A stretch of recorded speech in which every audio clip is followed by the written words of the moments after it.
Stave, the second of the three spirits.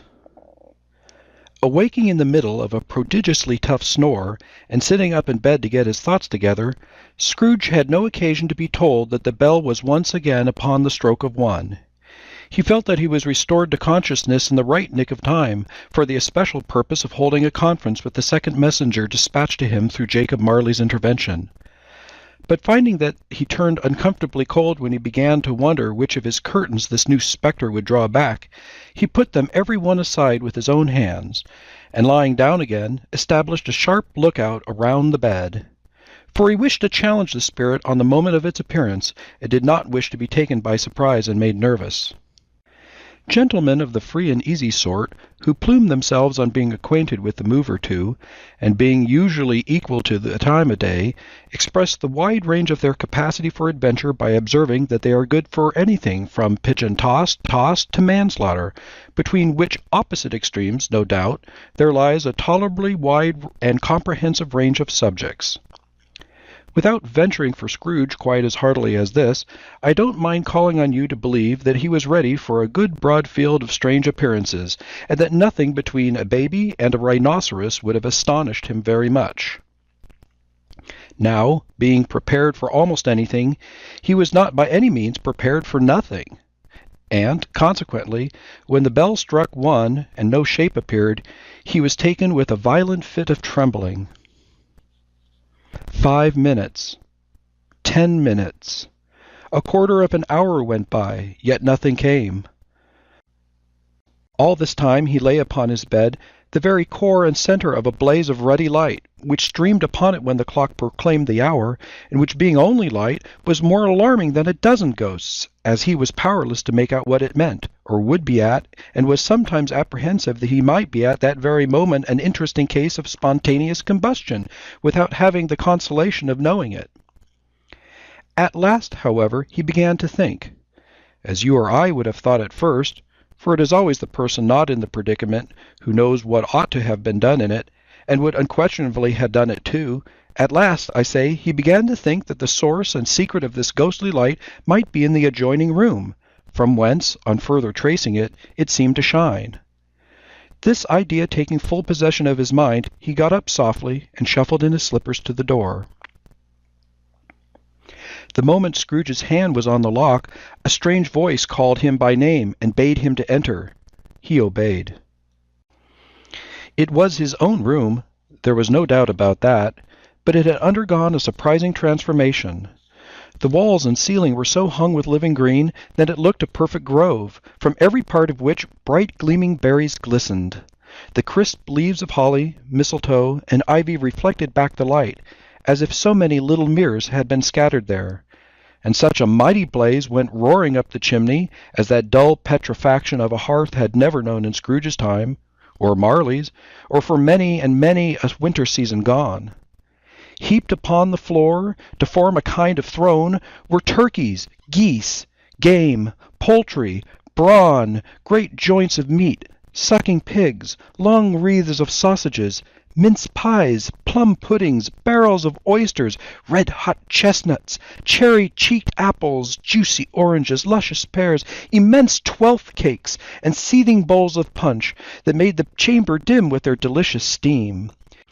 In easy state upon this couch there sat a jolly giant, glorious to see, who bore a glowing torch in shape not unlike Plenty's horn, and held it up, high up, to shed its light on Scrooge as he came peeping round the door. "Come in!" exclaimed the ghost. "Come in, and know me better, man!" Scrooge entered timidly, and hung his head before the spirit. He was not the dogged Scrooge he had been, and though its eyes were clear and kind, he did not like to meet them. "I am the ghost of Christmas present," said the spirit. "Look upon me!" Scrooge reverently did so. It was clothed in one simple deep green robe or mantle bordered with white fur. This garment hung so loosely on the figure that its capacious breast was bare, as if disdaining to be warded or concealed by any artifice. Its feet, observable beneath the ample folds of the garment, were also bare, and on its head it wore no other covering than a holly wreath set here and there with shining icicles. Its dark brown curls were long and free, free as its genial face, its sparkling eye, its open hand, its cheery voice, its unconstrained demeanor, and its joyful air. Girded around its middle was an antique scabbard, but no sword was in it, and the ancient sheath was eaten up with rust. "You have never seen the likes of me before!" exclaimed the spirit. "Never," Scrooge made answer to it. "Have never walked forth with the younger members of my family, meaning, for I am very young, my elder brothers born in these later years," pursued the phantom. "I don't think I have," said Scrooge. "I'm afraid I have not. Have you had many brothers, spirit?" "More than 1,800," said the ghost. "A tremendous family to provide for," muttered Scrooge. The ghost of Christmas Present rose. "Spirit," said Scrooge submissively, "conduct me where you will. I went forth last night on compulsion, and I learnt a lesson which is working now. Tonight, if you have aught to teach me, let me profit from it." "Touch my robe!" Scrooge did as he was told, and held it fast. Holly, mistletoe, red berries, ivy, turkeys, geese, game, poultry, brawn, meat, pigs, sausage, oysters, pies, pudding, fruit, and punch all vanished instantly. So did the room, the fire, the ruddy glow, the hour of night, and they stood in the city streets on Christmas morning, where, for the weather was severe, the people made a rough but brisk and not unpleasant kind of music in scraping the snow from the pavement in front of their dwellings, and from the tops of their houses, whence it was mad delight to the boys to see it come plumping down into the roads below, and splitting into artificial little snowstorms. The house fronts looked black enough, and the windows blacker, contrasting with the smooth white sheet of snow upon the roofs, and with the dirtier snow upon the ground, which last deposit had been ploughed up in deep furrows by the heavy wheels of carts and wagons, furrows that crossed and recrossed each other hundreds of times where the great streets branched off and made intricate channels, hard to trace, in the thick yellow mud and icy water. The sky was gloomy, and the shortest streets were choked up with the dingy mist, half-thawed, half-frozen, whose heavier particles descended in a shower of sooty atoms, as if all the chimneys in Great Britain had, by one consent, caught fire, and were blazing away to their dear hearts' content. There was nothing very cheerful in the climate or the town, and yet there it was an air of cheerfulness abroad that the cleverest summer air and brightest summer sun might have endeavored to diffuse in vain. For the people who were shoveling away on the housetops were jovial and full of glee, calling out to one another from the parapets, and now and then exchanging a facetious snowball, better-natured missile far than many a word jest, laughing heartily if it went right, and not less heartily if it went wrong. The poulterers' shops were still half open, and the fruiterers were radiant in their glory. There were great, round, pot-bellied baskets of chestnuts, shaped like the waistcoats of jolly old gentlemen, lolling at the doors, and tumbling out into the streets in their apoplectic opulence. There were ruddy, brown-faced, broad-girthed Spanish onions, shining in the fatness of their growth like Spanish friars, and winking from their shelves in wanton slyness at the girls as they went by, and glanced demurely at the hung-up mistletoe. There were pears and apples, clustered high in blooming pyramids. There were bunches of grapes, made, in the shopkeeper's benevolence, to dangle from conspicuous hooks, that people's mouths might water gratis as they passed. There were piles of filberts, mossy and brown, recalling, in their fragrance, ancient walks among the woods, and pleasant shufflings ankle-deep through withered leaves. There were Norfolk biffins, squab and swarthy, setting off the yellow of the oranges and lemons, and, in the great compactness of their juicy persons, urgently entreating and beseeching to be carried home in paper bags and eaten after dinner. The very gold and silver fish, set forth among these choice fruits in a bowl, though members of a dull and stagnant-blooded race, appeared to know that there was something going on, and, to a fish, went grasping round and round their little world in slow and passionless excitement. The grocers, oh, the grocers, nearly closed, with perhaps 2 shutters down, or 1, but through those gaps such glimpses! It was not alone that the scales descended on the counter made a merry sound, or that the twine and roller parted company so briskly, or that the canisters were rattled up and down like juggling tricks, or even that the blended scents of tea and coffee were so grateful to the nose, or even that the raisins were so plentiful and rare, the almonds so extremely white, the sticks of cinnamon so long and straight, the other spices so delicious, the candied fruits so caked and spotted with molten sugar as to make the coldest looker-ons feel faint and subsequently bilious. Nor was it that the figs were moist and pulpy, or that the French plums blushed in modest tartness from their highly decorated boxes, or that everything was good to eat and in its Christmas dress, but the customers were also hurried and eager in the hopeful promise of the day that they tumbled up against each other at the door, clashing their wicker baskets wildly, and left their purchases upon the counter, and came running back to fetch them, and committed hundreds of like mistakes in the best humor possible, while the grocer and his people were so frank and fresh that the polished hearts with which they fastened their aprons behind might have been their own, worn outside for general inspection and for Christmas daws to peck at if they chose. But soon the steeples called, good people all, to church and chapel, and away they came, flocking through the streets in their best clothes and with their gayest faces. And at the same time there emerged from scores of by-streets, lanes, and nameless turnings, innumerable people, carrying their dinners to the bakers' shops. The sight of these poor revellers appeared to interest the spirit very much, for he stood with Scrooge beside him in a baker's doorway, and taking off the covers as their bearers passed, sprinkled incense on their dinners from his torch. And it was a very uncommon kind of torch, for once or twice, when there were angry words between some dinner carriers who had jostled with each other, he shed a few drops of water on them from it, and their good humour was restored directly. For they said it was a shame to quarrel upon Christmas Day, and so it was. God love it, so it was. In time the bells ceased, and the bakers were shut up, and yet there was a genial shadowing forth of all these dinners and the progress of their cooking, in the thawed blotch of wet above each baker's oven, where the pavement smoked as if the stones were cooking too. "Is there a peculiar flavour in what you sprinkle from your torch?" asked Scrooge. "There is, my own." "Would it apply to any kind of dinner on this day?" asked Scrooge. "To any kindly given, to a poor one most." "Why to a poor one most?" asked Scrooge. "Because it needs it most." "Spirit," said Scrooge, after a moment's thought, "I wonder you, of all the beings in the many worlds about us, should desire to cramp these people's opportunities of innocent enjoyment." "Aye!" cried the spirit. "You would deprive them of their means of dining every seventh day, often the only day on which they can be said to dine at all," said the Scrooge. "Wouldn't you?" "Aye!" cried the spirit. "You seek to close these places on the seventh day," said Scrooge, "and it comes to the same thing." "I seek!" exclaimed the spirit. "Forgive me if I am wrong."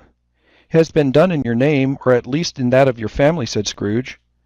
"There are some upon this earth of yours," returned the spirit, "who lay claim to know us, and who do their deeds of passion, pride, ill will, hatred, envy, bigotry, and selfishness in our name, who are as strange to us and all our kith and kin as if they had never lived. Remember that, and charge their doings on themselves, not us." Scrooge promised that he would, and they went on, invisible, as they had been before, into the suburbs of the town. It was a remarkable quality of the ghost, which Scrooge had observed at the baker's, that notwithstanding his gigantic size he could accommodate himself to any place with ease, and that he stood beneath a low roof quite as gracefully and like a supernatural creature as it was possible he could have done in any lofty hall.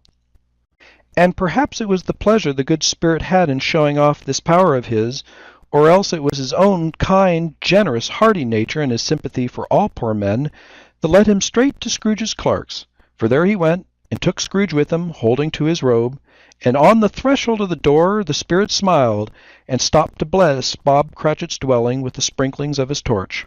Think of that. Bob had but 15 bob a week himself. He pocketed on Saturdays but 15 copies of his Christian name, and yet the ghost of Christmas present blessed his 4-roomed house.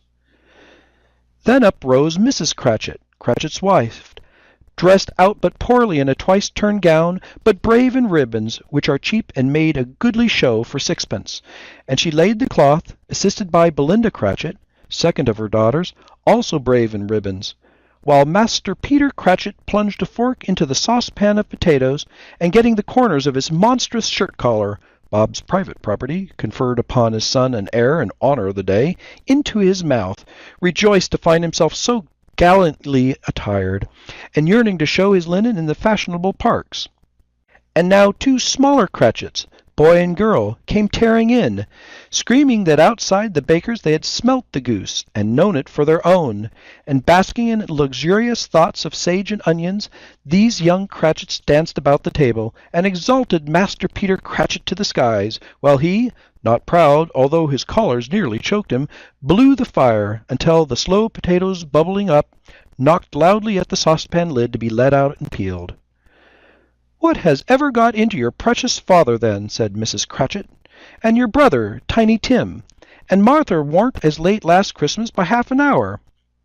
"Here's Martha, mother," said a girl, appearing as she spoke. "Here's Martha, mother," cried the 2 young Cratchits. "Hurrah! There's such a goose, Martha!" "Why, bless your heart alive, my dear, how late you are!" said Mrs. Cratchit, kissing her a dozen times, and taking off her shawl and bonnet for her with officious zeal.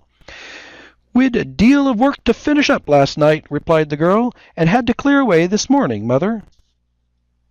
"Well, never mind so long as you are come," said Mrs. Cratchit. "Sit ye down before the fire, my dear, and have a warm, Lord bless ye." "No, no, there's father coming," cried the 2 young Cratchits, who were everywhere at once. "Hide, Martha, hide!" So Martha hid herself, and in came little Bob, the father, with at least 3 feet of comforter exclusive of the fringe hanging down before him, and his threadbare clothes darned up and brushed to look seasonable, and Tiny Tim upon his shoulder. Alas, for Tiny Tim, he bore a little crutch, and had his limbs supported by an iron frame. "Why, where's our Martha?" cried Bob Cratchit, looking around. "Not coming," said Mrs. Cratchit. "Not coming!" said Bob, with a sudden declension in his high spirits, for he had been Tim's blood horse all the way from church, and had come home rampant. "Not coming upon Christmas Day?" Martha didn't like to see him disappointed, if it were only a joke, so she came out prematurely from behind the closet door, and ran into his arms, while the 2 young Cratchits hustled Tiny Tim and bore him off into the wash-house, that he might hear the pudding sing in the copper. "And how did little Tiny Tim behave?" asked Mrs. Cratchit, when she had rallied Bob on his credulity, and Bob had hugged his daughter to his heart's content. "As good as gold," said Bob, "and better. Somehow he gets thoughtful sitting by himself so much, and thinks the strangest things you ever heard. He told me, coming home, that he hoped the people saw him in church, because he was a cripple, and it might be pleasant to them to remember upon Christmas Day who made lame beggars walk and blind men see." Bob's voice was tremulous when he told them this, and he trembled more when he said that Tiny Tim was growing strong and hearty. His active little crutch was heard upon the floor, and back came Tiny Tim before another word was spoken, escorted by his brother and sister to his stool beside the fire, and while Bob, turning up his cuffs, as if, poor fellow, they were capable of being made more shabby, compounded some hot mixture in a jug with gin and lemons, and stirred it round and put it on the hob to simmer. Master Peter, with the 2 ubiquitous young Cratchits, went to fetch the goose, with which they soon returned in high procession. Such a bustle ensued that you might have thought a goose the rarest of all birds, a feathered phenomenon, to which a black swan was a matter of course, and in truth it was something very like it in that house. Mrs. Cratchit made the gravy, ready beforehand in a little saucepan, hissing hot. Master Peter mashed the potatoes with incredible vigor. Miss Belinda sweetened up the apple-sauce. Martha dusted the hot plates. Bob took Tiny Tim beside him in the tiny corner at the table. The 2 young Cratchits set chairs for everybody, not forgetting themselves, and mounting guard upon their posts, crammed spoons into their mouths, lest they should shriek for goose before their turn came to be helped. At last the dishes were set on, and grace was said. It was succeeded by a breathless pause, as Mrs. Cratchit, looking slowly all along the carving-knife, prepared to plunge it into the breast. But when she did, and when the long-expected gush of stuffing issued forth, one murmur of delight arose all around the board, and even Tiny Tim, excited by the 2 young Cratchits, beat on the table with the handle of his knife, and feebly cried, "Hurrah!" There never was such a goose. Bob said he didn't believe there ever was such a goose cooked. Its tenderness and flavor, size and cheapness, were themes of universal admiration. Eked out by the applesauce and mashed potatoes, it was a sufficient dinner for the whole family indeed, as Mrs. Cratchit said with a great delight, surveying one small atom of a bone upon the dish. They hadn't ate it all at last, yet everyone had had enough, and the youngest Cratchits in particular were steeped in sage and onion to the eyebrows. But now, the plates being changed by Miss Belinda, Mrs. Cratchit left the room alone, too nervous to bear witness, to take the pudding up and bring it in. Suppose it should not be done enough? Suppose it should break in turning out?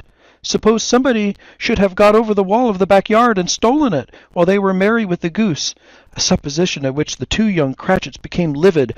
All sorts of horrors were supposed. Hallo! A great deal of steam. The pudding was out of the copper. A smell like a washing day. That was the cloth. A smell like an eating-house, and a pastry's cook next door to each other, and with a laundress next door to that. That was the pudding. In half a minute Mrs. Cratchit entered, flushed, but smiling proudly, with the pudding like a speckled cannon-ball, so hard and firm, blazing in half and half a quartern of ignited brandy, and benighted with Christmas holly stuck into the top. Ah, a wonderful pudding, Bob Cratchit said, and calmly too, that he regarded as the greatest success achieved by Mrs. Cratchit since their marriage. Mrs. Cratchit said now the weight was off her mind. She would confess that she had her doubts about the quantity of flour. Everybody had something to say about it, but nobody said or thought that it was a small pudding for a large family. It would have been flat heresy to do so. Any Cratchit would have blushed to hint at such a thing. At last the dinner was all done. The cloth was cleared, the hearth swept, and fire made up. The compound in the jug being tasted and considered perfect, apples and oranges were put upon the table, and a shovelful of chestnuts on the fire. Then all the Cratchit family drew round the hearth in what Bob Cratchit called a circle, meaning half a one, and at Bob Cratchit's elbow stood the family display of glass, 2 tumblers and a custard cup without a handle. These held the hot stuff from the jug, however, as well as golden goblets would have done, and Bob served it out with beaming looks, while the chestnuts on the fire sputtered and crackled noisily. Then Bob proposed, "A Merry Christmas to us all, my dears! God bless us!" which all the family re-echoed. "God bless us, every one," said Tiny Tim, the last of all. He sat very close to his father's side, upon his little stool. Bob held his withered little hand in his, as if he loved the child and wished to keep him by his side, and dreaded that it might be taken away from him. "Spirit," said Scrooge, with an interest he had never felt before, "tell me if Tiny Tim will live." "I see a vacant seat," replied the ghost, "in the poor chimney corner, and a crutch without an owner, carefully preserved. If these shadows remain unaltered by the future, none other of my race," returned the ghost, "will find him here. What then? If he be like to die, he had better do it, and decrease the surplus population." Scrooge hung his head to hear his own words quoted by the spirit, and was overcome with penitence and grief. "Man," said the ghost, "if man you be in heart, not adamant forbear that wicked cant until you have discovered what the surplus is, and where it is. Will you decide what men shall live, what men shall die? It may be that in the sight of heaven you are more worthless and less fit to live than millions like this poor man's child. O God, to hear the insect on the leaf pronouncing on the too much life among his hungry brothers in the dust." Scrooge bent before the ghost's rebuke, and trembling cast his eyes upon the ground. But he raised them speedily on hearing his own name. "Mr. Scrooge," said Bob, "I'll give you Mr. Scrooge, the founder of the feast." "The founder of the feast, indeed!" cried Mrs. Cratchit, reddening. "I wish I had him here. I'd give him a piece of my mind to feast upon, and I'd hoped he'd have a good appetite for it." "My dear," said Bob, "the children! Christmas Day!" "It should be Christmas Day, I am sure," she said, "on which one drinks the health of such an odious, stingy, hard, unfeeling man as Mr. Scrooge. You know he is, Robert. Nobody knows better than you, poor fellow." "My dear," was Bob's mild answer, "Christmas Day." "I'll drink his health for your sake and the day's," said Mrs. Cratchit, "not for his. Long life to him, a Merry Christmas and a Happy New Year. He'll be very merry and very happy, I have no doubt." The children drank the toast after her. It was the first of their proceedings which had no heartiness in it. Tiny Tim drank it last of all, but he didn't care twopence for it. Scrooge was the ogre of the family. The mention of his name cast a dark shadow on the party, which was not dispelled for full 5 minutes. After it had passed away, they were 10 times merrier than before, from the mere relief of Scrooge the Baleful being done with. Bob Cratchit told them how he had a situation in his eye for Master Pete, which would bring in, if obtained, 5 full and 6 pence weekly. The 2 young Cratchits laughed tremendously at the idea of Peter's being a man of business, and Peter himself looked thoughtfully at the fire from between his collars, as if he were deliberating what particular investments he should favor when he came into the receipt of that bewildering income. Martha, who was a poor apprentice at a milliner's, then told them what kind of work she had to do, and how many hours she worked at a stretch, and how she meant to lie abed tomorrow morning for a good long rest, tomorrow being a holiday she passed at home. Also how she had seen a countess and a lord some days before, and how the lord was much about as tall as Peter, at which Peter pulled up his collar so high that you couldn't have seen his head if you had been there. All this time the chestnuts and the jug went round, and by they had a song, about a lost child travelling in the snow, from Tiny Tim, who had a plaintive little voice, and sang it very well indeed. There was nothing of high marks in this. They were not a handsome family. They were not well dressed. Their shoes were far from being waterproof. Their clothes were scanty, and Peter might have known, and very likely did, the inside of a pawnbroker's. But they were happy, grateful, pleased with one another, and contented with the time, and when they faded, and looked happier yet in the bright sprinklings of the spirit's torch at parting, Scrooge had his eye upon them, and especially on Tiny Tim, until the last. By this time it was getting dark, and snowing pretty heavily, and as Scrooge and the spirit went along the street, the brightness of the roaring fires in kitchens, parlors, and all sorts of rooms was wonderful. Here the flickering of a blaze showed preparations for a cozy dinner, with hot plates baking through and through before the fire, and deep red curtains ready to be drawn to shut out cold and darkness. There all the children of the house were running out into the snow to meet their married sisters, brothers, cousins, uncles, aunts, and be the first to greet them. Here again were shadows on the window blind of guests assembling, and there a group of handsome girls, all hooded and fur-booted, and all chattering at once, tripped lightly off to some near neighbor's house, where, woe upon the single man who saw them enter, artful witches, well they knew it, in a glow. But if you had judged from the numbers of people on their way to friendly gatherings, you might have thought that no one was at home to give them welcome when they got there. Instead of every house expecting company, and piling up its fires half chimney high. Blessings on it, how the ghost exulted! How it bared its breadth of breast, and opened its capacious palm, and floated on, outpouring, with a generous hand, its bright and harmless mirth on everything within its reach. The very lamplighter, who ran on before, dotting the dusky street with specks of light, and who was dressed to spend evening somewhere, laughed out loudly as the spirit passed, though little kenned the lamplighter that he had any company but Christmas. And now, without a word of warning from the ghost, they stood upon a bleak and desert moor, where monstrous masses of rude stone were cast about, as though it were the burial place of giants, and water spread itself wherever so it listed, or would have done so but for the frost that held it prisoner, and nothing grew but moss and furze and coarse rank grass.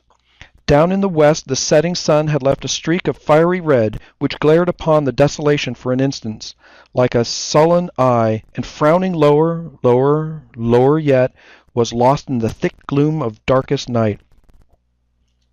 "What place is this?" asked Scrooge. "A place where miners live, who labor in the bowels of the earth," returned the spirit. "But they know me. See!" A light shone from the window of a hut, and swiftly they advanced towards it. Passing through the wall of mud and stone, they found a cheerful company assembled round a glowing fire. An old man and a woman, with their children and their children's children, and another generation beyond that, all decked out gaily in their holiday attire.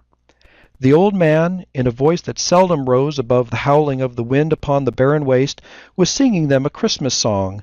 It had been a very old song when he was a boy, and from time to time they all joined in the chorus. So surely as they raised their voices, the old man got quite blithe and loud, and so surely as they stopped, his vigour sank again. The spirit did not tarry here, but bade Scrooge hold his robe, and passing on above the moor sped whither? Not to sea, to sea.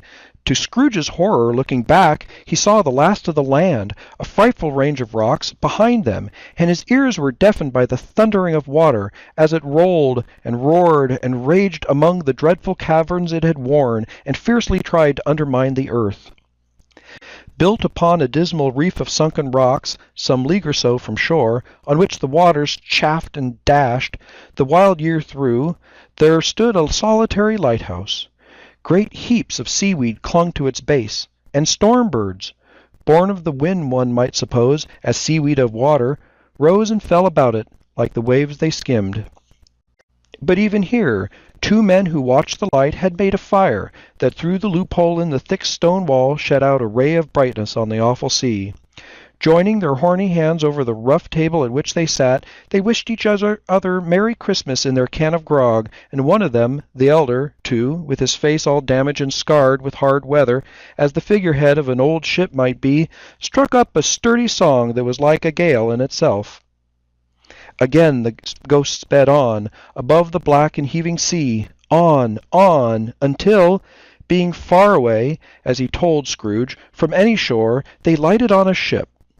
They stood beside the helmsman at the wheel, and looked out in the bow, the officers who had the watch, dark, ghostly figures in their several stations, but every man among them hummed a Christmas tune, or had a Christmas thought, or spoke below his breath to his companion of some bygone Christmas day, with homeward hopes belonging to it. And every man on board, waking or sleeping, good or bad, had a kinder word for another on that day than on any day of the year, and had shared to some extent in its festivities, and had remembered those he cared for at a distance, and had known that they delighted to remember him. It was a great surprise to Scrooge, while listening to the moaning of the wind, and thinking what a solemn thing it was to move on through the lonely darkness over an unknown abyss, whose depths were secret as profound as death. It was a great surprise to Scrooge, while thus engaged, to hear a hearty laugh. It was a much greater surprise to Scrooge to recognize it as his own nephew's, and to find himself in a bright, dry, gleaming room, with the spirit standing smiling by his side, and looking at that same nephew with approving affability. "Ha, ha!" laughed Scrooge's nephew. "Ha, ha, ha!" If you should happen, by any unlikely chance, to know a man more blessed in a laugh than Scrooge's nephew, all I can say is, I should like to know him too. Introduce him to me, and I'll cultivate his acquaintance. It is a fair, even-handed, noble adjustment of things, that while there is infection and disease and sorrow, there is nothing in the world so irresistibly contagious as laughter and good humor. When Scrooge's nephew laughed in this way, holding his sides, rolling his head, and twisting his face into the most extravagant contortions, Scrooge's niece, by marriage, laughed as heartily as he, and their assembled friends, being not a bit behindhand, roared out lustily, "Ha, ha, ha, ha, ha, ha, ha!" "He said that Christmas was a humbug, as I live!" cried Scrooge's nephew. "He believed it, too!" "More shame from him, Fred," said Scrooge's niece indignantly. Bless those women, they never do anything by halves. They're always in earnest. She was very pretty, exceedingly pretty, with a dimpled, surprised look, capital face, a ripe little mouth that seemed made to be kissed, as no doubt it was, all kinds of good little dots about her chin that melted into one another when she laughed, and the sunniest pairs of eyes you ever saw in any little creature's head, although she was what you would have called provoking, you know, but satisfactory, too. Oh, perfectly satisfactory. "He's a comical old fellow," said Scrooge's nephew. "That's the truth, and not so unpleasant as he might be. However, his offences carry their own punishment, and I have nothing to say against him." "I am sure he is very rich, Fred," hinted Scrooge's niece. "At least you always tell me so." "What of that, my dear?" said Scrooge's nephew. "His wealth is of no use to him. He don't do anything good with it. He don't make himself comfortable with it. He hasn't the satisfaction of thinking that he is ever going to benefit us with it." "I have no patience with him," observed Scrooge's niece. Scrooge's niece's sisters and all the other ladies expressed the same opinion. "Oh, I have," said Scrooge's nephew. "I am sorry for him. I couldn't be angry with him if I tried. Who suffers by his ill whims? Himself, always. Here, he takes it into his head to dislike us, and he won't come and dine with us. What's the consequence? He don't lose much of a dinner." "Indeed, I think he loses a very good dinner," interrupted Scrooge's niece. Everybody else said the same, and they must be allowed to have been competent judges, because they had just had dinner, and with the dessert upon the table, were clustered round the fire by lamplight. "Well, I'm very glad to hear it," said Scrooge's nephew, "because I haven't any great faith in these young housekeepers. What do you say, Topper?" Topper had clearly got his eye upon one of Scrooge's niece's sisters, for he answered that a bachelor was a wretched outcast, who had no right to express an opinion on the subject. Whereat Scrooge's niece's sister, the plump one with the lace tucker, not the one with the roses, blushed. "Do go on, Fred," said Scrooge's niece, clapping her hands. "He never finishes what he begins to say. He is such a ridiculous fellow." Scrooge's nephew revelled in another laugh, and it was impossible to keep the infection off, though the plump sister tried hard to do it with aromatic vinegar. His example was unanimously followed. "I was only going to say," said Scrooge's nephew, "that the consequences of his taking a dislike to us, and not making merry with us, is, as I think, that he loses some pleasant moments, which could do him no harm. I am sure he loses pleasanter companions than he can find in his own thoughts, either in his mouldy old office or his dusty chambers. I mean to give him the same chance every year, whether he likes it or not, for I pity him. He may rail at Christmas till he dies, but he can't help thinking better of it. I defy him, if he finds me going there, in good temper, year after year, and saying, 'Uncle Scrooge, how are you?' If it only puts him in the vein to lean his poor clerk £50, that's something, and I think I shook him yesterday." It was their turn to laugh now, at the notion of shaking Scrooge, but being thoroughly good-natured, and not much caring what they laughed at, so that they laughed at any rate, he encouraged them in their merriment, and passed the bottle joyously. After tea they had some music, for they were a musical family and knew what they were about when they sung Glee or Catch. I can assure you, especially Topper, who could growl away in the bass like a good one, and never swell the large veins in his forehead, or get red in the face over it. Scrooge's niece played well upon the harp, and played among other tunes a simple little air, a mere nothing, you might learn to whistle it in 2 minutes, which had been familiar to the child who fetched Scrooge from the boarding-school, as he had been reminded by the ghosts of Christmas past. When this strain of music sounded, all the things the ghost had shown him came upon his mind. He softened more and more, and thought that if he could have listened to it often, years ago, he might have cultivated the kindness of life from his own happiness with his own hands, without resorting to the sexton's spade that buried Jacob Marley. But they didn't devote the whole evening to music. After a while they played at forfeits, for it is good to be children sometimes, and never better than at Christmas, when its mighty founder was a child himself. Stop! There was first a game at Blind Man's Bluff. Of course there was. And I no more believe Topper was really blind than I believe he had eyes in his boots. My opinion is that it was a done thing between him and Scrooge's nephew, and that the ghost of Christmas present knew it. The way he went after that plump sister in the lace tucker was an outrage on the credulity of human nature. Knocking down the fist-irons, tumbling over the chairs, bumping up against the piano, smothering himself amongst the curtains. Wherever she went, there he went. He always knew where the plump sister was. He couldn't catch anybody else.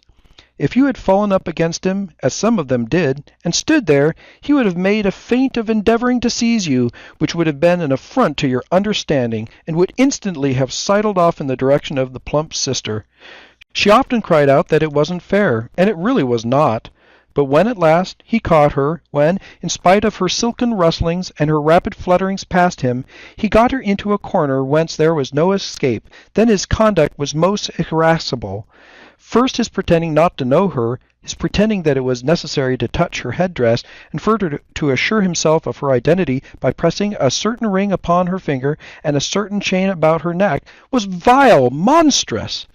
No doubt she told him her opinion of it, when, another blind man being in office, they were so very confidential together behind the curtains. Scrooge's niece was not one of the Blind Man's Bluff party, but was made comfortable with a large chair and a footstool in a snug corner where the ghost and Scrooge were close behind her. But she joined in the forfeits, and loved her love to admiration with all the letters of the alphabet. Likewise, at the game of how, when, and where, she was very great, and to the secret joy of Scrooge's nephew, beat her sisters hollow, though they were sharp girls too, as Topper could have told you. There might have been 20 people there, young and old, but they all played, and so did Scrooge, for wholly forgetting in the interest he had in what was going on, that his voice made no sound in their ears, he sometimes came out with the guess quite loudly, and very often guessed right, too, for the sharpest needle, best Whitechapel, warranted not the cut in the eye, was not sharper than Scrooge, blunt as he took in his head to be. The ghost was greatly pleased to find him in this mood, and looked upon him with such favour that he begged like a boy to be allowed to stay until the guests departed. But this, the spirit said, could not be done. "Here's a new game," said Scrooge. "1/2 hour. Spirit, only one." It was a game called Yes and No, where Scrooge's nephew had to think of something, and the rest must find out what, he only answering to their questions yes or no as the case was. The brisk fire of the questioning to which he was exposed elicited from him that he was thinking of an animal, a live animal, rather a disagreeable animal, a savage animal, an animal that growled and grunted sometimes, and talked sometimes, and lived in London, and walked about the streets, and wasn't made a show of, and wasn't led by anybody, and didn't live in a menagerie, and never killed in the market, and was not a horse, or an ass, or a cow, or a bull, or a tiger, or a dog, or a pig, or a cat, or a bear. At every fresh question that was put to him, this nephew burst into a fresh roar of laughter, and was so inexpressibly tickled that he was obliged to get up off the sofa and stamp. At last the plump sister, falling into a similar state, cried out, "I have found it out! I know what it is, Fred, I know what it is." "What is it?" cried Fred. "It's your Uncle Scrooge!" Which it certainly was. Admiration was the universal sentiment, though some objected that the reply to "Is it a bear?" ought to have been yes, inasmuch as an answer in the negative was sufficient to have diverted their thoughts from Mr. Scrooge, supposing they had ever any tendency that way. "He has given us plenty of merriment, I am sure," said Fred, "and it would be ungrateful not to drink to his health. Here is a glass of mulled wine ready in our hand at the moment, and I say Uncle Scrooge." "Well, Uncle Scrooge!" they cried. "A Merry Christmas and a Happy New Year to the old man, whatever he is," said Scrooge's nephew. "He wouldn't take it from me, but may he have it, nevertheless, Uncle Scrooge." Uncle Scrooge had imperceptibly become so gay and light of heart that he would have pledged the unconscious company in return, and thanked them in an inaudible speech, if the ghost had given him time. But the whole scene passed off in the breath of the last words spoken by his nephew, and he and the spirit were once again upon their travels. Much they saw, and far they went, and many homes they visited, but always with a happy end. The spirit stood beside sick beds, and they were cheerful, on foreign lands, and they were close at home, by struggling men, and they were patient in their greater hope, by poverty, and it was rich. In almshouse, hospital, and jail, in misery's every refuge, where vain man in his little brief authority had not made fast the door, and barred the spirit out, he left his blessing, and taught Scrooge his precepts.